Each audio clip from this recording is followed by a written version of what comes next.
Hi, I'm Phyllis, and welcome to my Southern Simply Kitchen.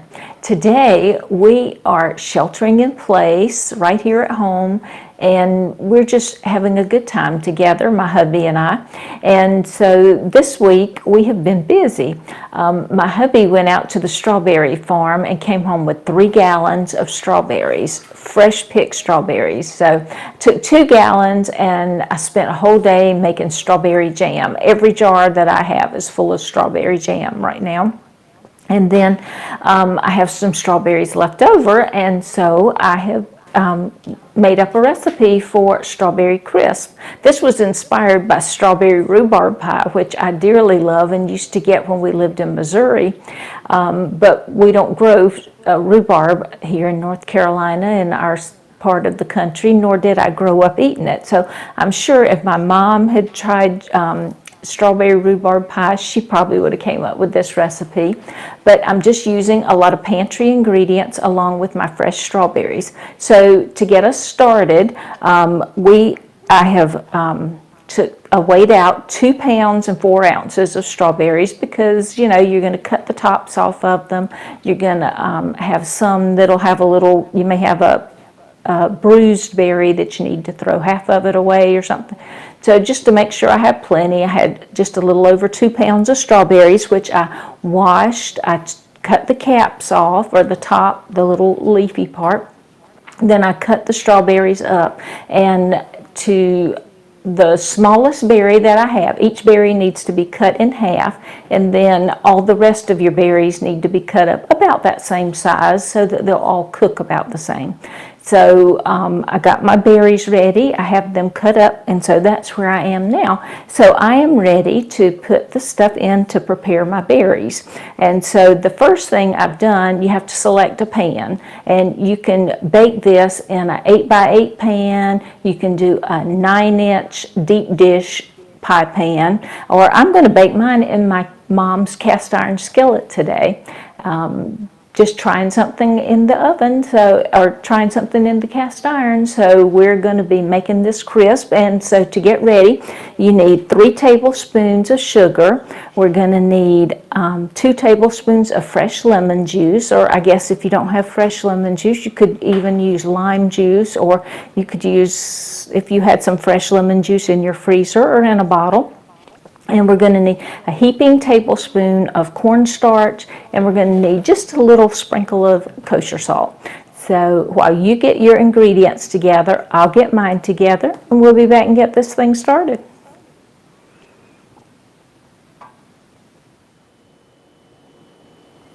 Okay, we're back and ready to get started. And so the first thing we're going to do is we need to preheat our oven to 375. So let me reach over here and get that done. And I always take a little peek just to make sure I don't have anything in the oven, because you just never know when you've stuck a pan or something. Sometimes I stick my cast iron in there to dry off. Now the first thing I'm going to do is I need some lemon juice. And so I have this nice little lemon squeezer, and you put your lemon in upside down. And this was a huge lemon, so I know that we're not going to need the whole lemon. But anyway, I just mash it over the top like this, and it just goes right in there, and it catches the seed, which is the thing I really like, because there's nothing I hate more than have to go back and dig around in something to get the rest of to get a seed out. So that's all done.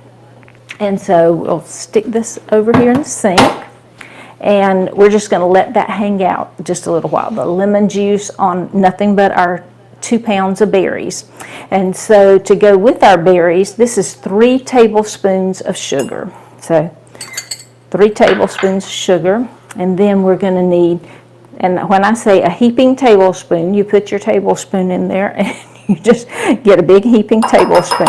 This is going to thicken the berries up, and so you want it to do a really good job thickening the stuff.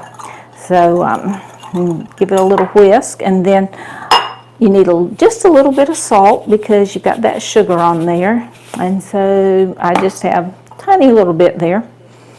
And we're just going to whisk this up, whisk it around.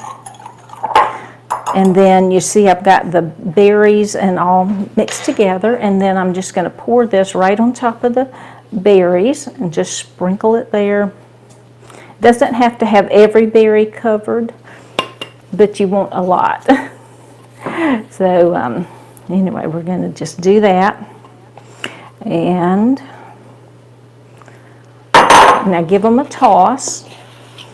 And this will make the berries start releasing their juice. That's what the sugar and the salt will do for the berries.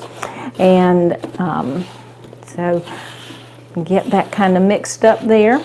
And then we're going to stop right here, and I need to get the ingredients assembled for our topping, which is an oatmeal topping. So we'll get that together, and we'll come back and we'll put it in our pan and get this thing in the oven, and we are going to have something good. Okay, we're ready to assemble our topping for our strawberry crisp. And so the first thing I have is a half cup of all-purpose flour right here in my bowl, and I have a half cup of quick oats, which I will add. And you'll notice it's half a cup of each of these, half cup of brown sugar packed in my bowl, and then I have half cup of chopped nuts. And so then you need a half teaspoon of cinnamon. You can put more if you like, or you can put less if you like, but half teaspoon is what I like. And then we're going to just take a little fork and mix all these dry ingredients up together. And I have a half stick of butter, or 4 tablespoons of butter, sitting there ready to go on this. And so melted my butter, 4 tablespoons or half stick, and just pour it in there.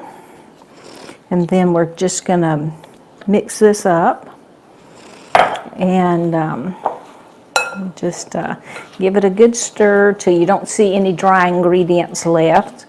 And if your topping starts clumping up a little bit, just reach in there with your hand and break the clumps up. But anyway, mix it up really well. And we will be back in just a minute. Mine's almost finished. We'll be back in just a second, and we'll assemble this into my cast iron skillet. Okay, I've got my strawberries ready and the toppings ready, and I've got this old cast iron skillet of my mom's it was a wedding or a shower gift back in 1952, so it's pretty old. And so I'm just gonna, and if you have a well-seasoned cast iron skillet that you use and you keep it oiled, it'll be just fine.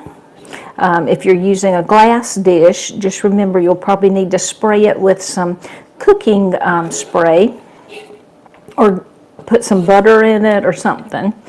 And then we've got our topping over here, and I just use my hands for the topping and just put it over the top. You just want to cover the whole thing with your topping. This same topping I use on when I make a blueberry crisp, and oh my goodness, blueberry crisp are delicious, strawberry crisp, peach crisp, it's all good, any kind of good fruit. And so just cover your pan, try to get it on the edges and cover up all that fruit. That's why you make a lot of topping. And I've got my oven preheated. You need to preheat to 375. And this doesn't take very long to make at all. I think that's why I like to make a crisp as opposed to baking a pie. Because when I make a pie and have to do my pie crust and all, that takes a little while to do. But anyway, we've got this all assembled now, and it is ready to go in the oven. And so 375, and we're going to bake it for about 40 minutes. So I'm going to put it right here in my oven, and I'm going to set my timer for, and you need to bake it for 40 minutes, but I set it for 35. and just so I can look at it and usually determine if I need to cook a little more, or sometimes it's ready a little early. So anyway, we will be back in about 40 minutes, and hopefully that will be ready. My kitchen will be smelling good, and we'll be enjoying some quality quarantine time. Okay, perfect timing. There goes the timer on my oven, and our strawberry crisp has been in there for 35 minutes, and I took a peek and it's ready, and it is bubbling. So I'm going to reach in here and get this out. And oh my goodness, see how pretty that is. It's bubbly. And my kitchen smells heavenly. And we are going to leave this sitting right here for just probably, let's give it about 20 to 30 minutes. I'll see how long my hubby can last. And we'll come back and taste it, because right now it just needs to set up a little bit. So, but I will tell you, it does smell so good. And this old skillet of my mom seems to have done a beautiful, beautiful job. Okay, I think we've let it cool long enough, and I am going in. So, and the best thing to do is just scoop it out into a bowl. And doesn't that look pretty? You can see all this pretty red strawberries that have cooked. And I'll turn it around right there. You can see how pretty that is. And I get to taste it. And I love strawberries. They're one of my favorite fruits, strawberries and watermelon. And so, see how pretty that looks?